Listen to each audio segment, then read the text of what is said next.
at higit sa lahat, may palabra de honor. Aba, tama ba ka? Kwentahin ninyo ngayon. Mag-isip kayo, aking mga kababayan. Yung lalaban sa akin, kami maglalaban-laban, kami apat.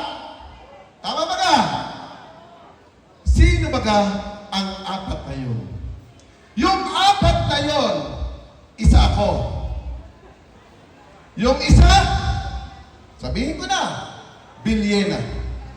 Yung isa, nakaupong mayor ngayon, Abaday. Yung isa, asawa ng natanggal na mayor dahil sa pangungurakot. Tanungin ko kayo, yung tatlong yon, dati magkakatsama. Ako lamang ang hindi nila kasama. Magkwenta kayo.